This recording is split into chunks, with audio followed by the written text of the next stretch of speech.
Buenos días, bienvenidos a Coffee with Jesus. Hoy les quiero compartir algo que está en Hechos 16. Como siempre, algo que me llamó mucho la atención, pero les voy a decir un poquito el contexto antes de entrar directamente a lo que quiero que veamos. Pablo se encontraba con Silas en la ciudad de Filipo. Ellos habían estado haciendo su segundo viaje misionero y ahora habían parado en esta ciudad, una gran ciudad. Estaban ahí y dice en el versículo 1, está describiendo todo cómo fue que llegaron. Después el versículo 11 dice cómo fue que salieron de un lugar y estuvieron en el otro. Versículo 13 dice, ya en Filipos, el sábado ellos salieron a las afueras de la ciudad y estaban buscando un lugar de oración. Al parecer dentro de la ciudad no había tal vez sinagogas, pero ellos estaban afuera de la ciudad, sabían que había un lugar de oración y lo estaban buscando. Y ahí fue que se encontraron con Lidia. Lidia era una mujer temerosa del Señor que después terminó bautizándose y siendo una gran líder ahí en Filipo. Además, abriendo su casa para oración, para una iglesia, pero ese no es el punto.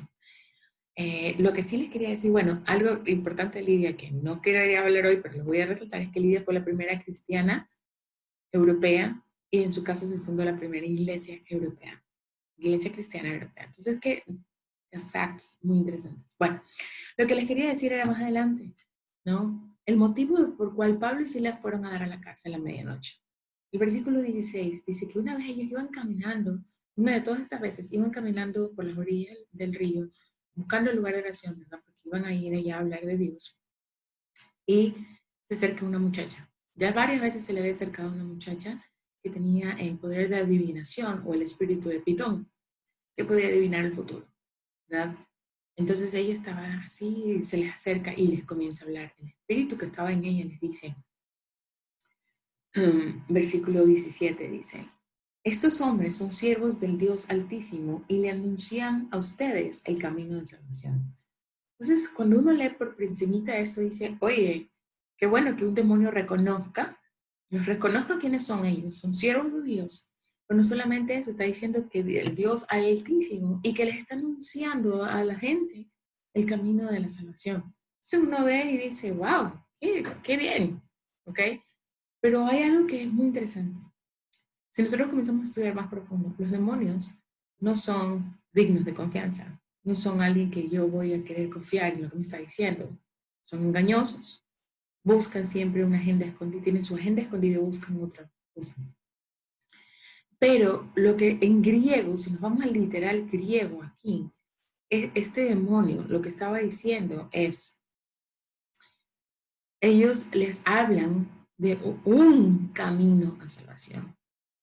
No les dicen el camino, el único camino, dice un camino, como que hay muchos, varios caminos. La situación dentro del contexto que está ocurriendo aquí en Filipo era de que había mucha idolatría. Es más adelante Pablo dice, cuando está presentado delante del, ¿cómo se llama? Bueno, de una corte, ¿no? Él estaba diciéndoles, yo estaba caminando por la ciudad y vi la manera en que ustedes adoran, ¿ya? O sea, como ellos tienen esos ídolos. Y usa una manera bien retórica para poder llegar a ellos, pero Pablo había visto que había muchos dioses, que tenían ahí muchos dioses de la mitología griega, bastantes. Lo adoraban y adoraban. Es más, había encontrado, más adelante lo pueden ver en el capítulo 16 y 17, él había encontrado una señal que decía al Dios desconocido. Y de ahí él se tomó para predicar. Pero no entremos en eso. Lo que yo quería decirles es que esa era la situación en que se encontraban ahí. Entonces, por eso esta muchacha, poseída por un demonio, dice, ellos hablan de uno de los caminos de salvación. O sea, dándoles a entender a los demás de que sí, algunos pueden creer en él, está bien, otros crean en lo que yo les digo, otros crean en Zeus, otros crean en qué sé yo, porque hay varios caminos de salvación. Eso es lo que ella trataba de decir. Entonces, miren cómo es muy interesante estudiar a fondo, ¿verdad? Ver qué es lo que el autor quiso decir, cuál es el origen de las palabras, porque ya en las traducciones sí se ha perdido algo.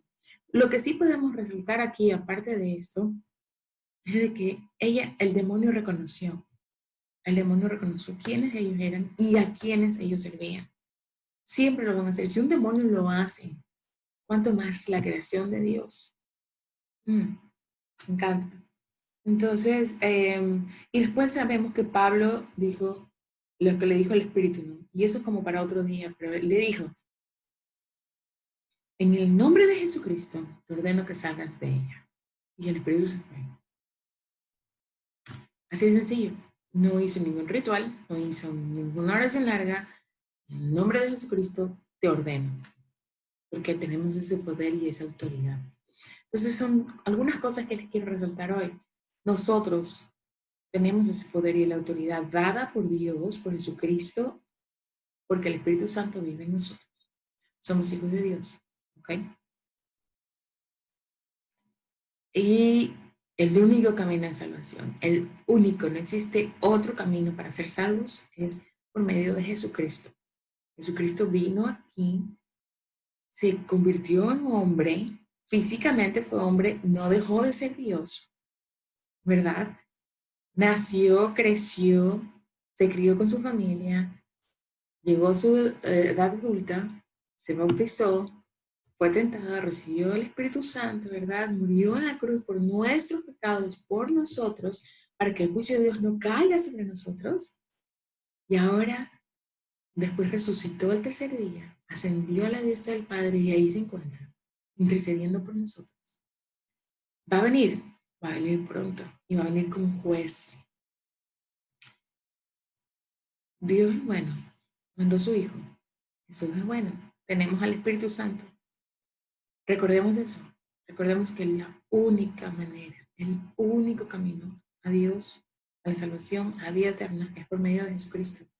Reconozcamos que Él es el Señor y Salvador nuestro y que no hay otra manera. No es por las cosas buenas que yo haga, no es por todas las iglesias a las que yo sirva.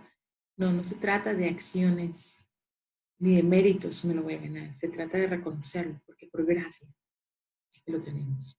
Vamos a orar. Señor Jesús, gracias por este día. Gracias por ese sacrificio que tú hiciste en la cruz, porque tú nos amas incondicionalmente. Tu misericordia se ha extendido con nosotros. Hoy podemos gozar de una vida eterna y de una relación contigo. Gracias porque tu palabra es verdadera. Tu palabra siempre nos demuestra la verdad y se revela ante nosotros. Te damos gracias, Espíritu Santo, por la revelación que traes cada día a nosotros. Seas tú, Señor, ayudándonos a poder hablar de ti sin ningún temor, sin ningún miedo. Ir con poder del Espíritu Santo, hablar de la verdad del Evangelio. Gracias, Señor. En el nombre de Jesús. Amén y amén. Que Dios nos bendiga y nos vemos mañana en otro Coffee with Jesus. Chao. Bendiciones.